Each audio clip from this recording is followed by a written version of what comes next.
Assalamualaikum warahmatullahi wabarakatuh. Nama saya Cindy Arsy Lestari dengan NIM 0101193108. Di sini saya membuat video untuk memenuhi penilaian atas UAS Komunikasi Massa dengan dosen pengampu Dr. Kaliba MA.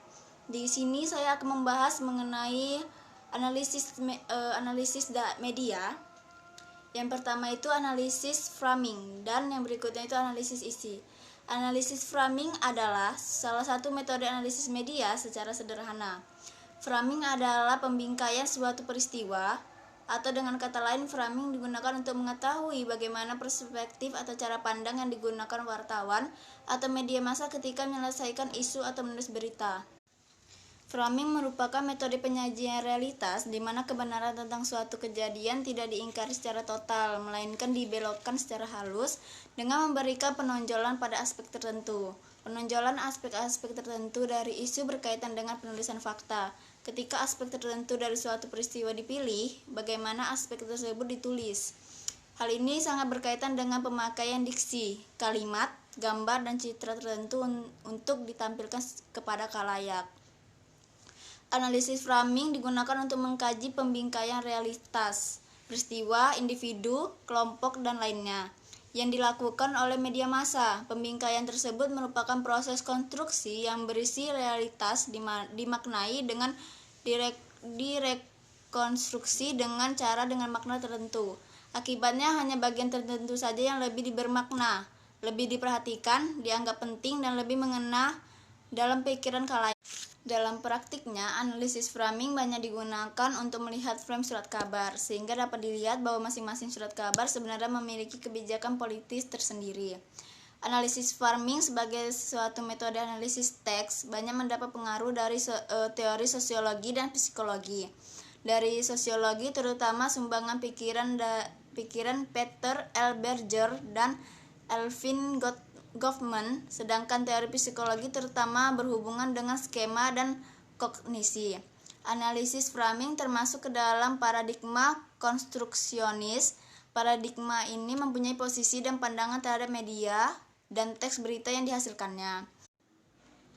Konsep konstruksionisme diperkenalkan oleh sosiolog interpretatif Peter L. Berger. Menurut Berger, realitas itu tidak dibentuk secara ilmiah, tidak juga sesuatu yang diturunkan oleh Tuhan, tetapi sebaliknya ia dibentuk dan dikonstruksikan.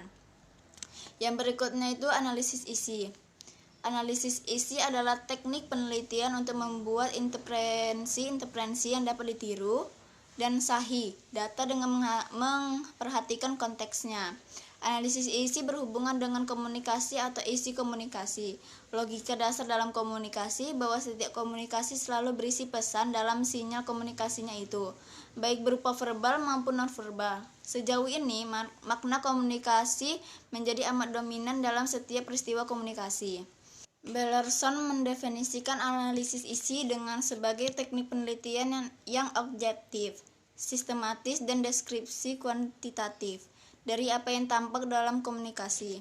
Analisis isi dapat dipergunakan pada teknik kuantitatif maupun kualitatif, tergantung pada sisi mana penelitian memanfaatkannya. Selain itu, penggunaan analisis isi tidak berbeda dengan penelitian kualitatif lainnya. Hanya saja karena teknik ini dapat digunakan pada pendekatan yang berbeda, maka penggunaan analisis isi tergantung pada kedua pendekatan itu.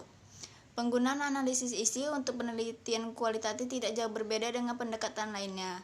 Awal mula harus ada fenomena komunikasi yang dapat diamati, dalam arti bahwa penelitian harus lebih dulu dapat merumuskan dengan tepat apa yang ditelitinya. Penggunaan analisis isi dapat dilakukan sebagaimana pula Wei Missing melakukan studi tentang The Voice of America. Analisis isi didahului dengan melakukan coding terhadap isi istilah-istilah atau penggunaan kata dan kalimat yang relevan, yang paling banyak muncul dalam media komunikasi.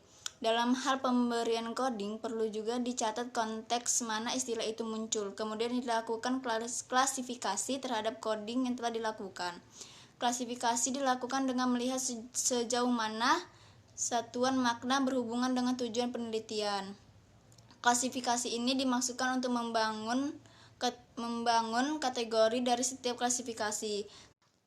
Kemudian Satuan makna dan kategori dianalisis dan dicari hubungan satu dengan yang lain untuk menemukan makna, arti, dan tujuan isi komunikasi itu.